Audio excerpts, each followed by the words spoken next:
les Vaudois du Piémont. Les ténèbres qui régnèrent sur la terre au cours de la longue période de la suprématie papale ne réussirent pas à éteindre complètement le flambeau de la vérité.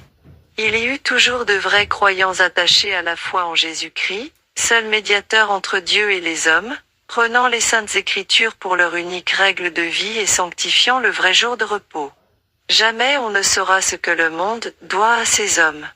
Dénoncés comme hérétiques, diffamés, leurs mobiles incriminés, leurs écrits dénigrés, mutilés et prohibés, ils demeurèrent inébranlables et conservèrent la pureté de la foi pour en transmettre, de siècle en siècle, l'héritage sacré à la postérité.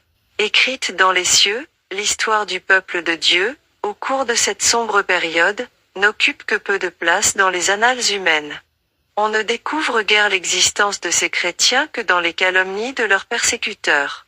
La tactique de Rome a été de supprimer toute trace de divergence avec ses doctrines et ses décrets. Tout ce qui était hérétique, qu'il s'agit des hommes ou des écrits, devait disparaître.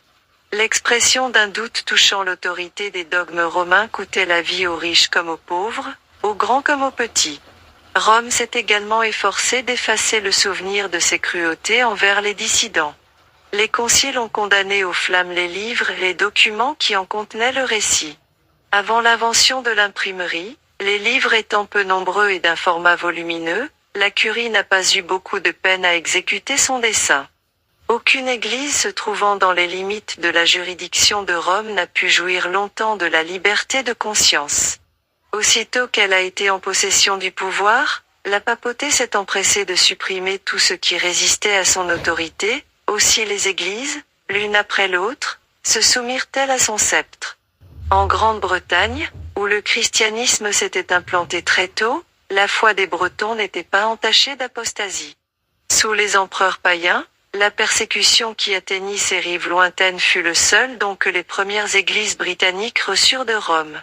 Un grand nombre de chrétiens fuyant la persécution qui faisait rage en Angleterre trouvèrent un refuge en Écosse. Portée de là en Irlande, la vérité fut reçue partout avec joie. Quand les Saxons envahirent l'Angleterre, le paganisme y redevint la religion dominante. Les conquérants, refusant de se laisser instruire par leurs esclaves, les chrétiens durent s'enfuir dans les montagnes et dans les régions sauvages. Néanmoins, bien que voilée pour un temps, la lumière continua de briller.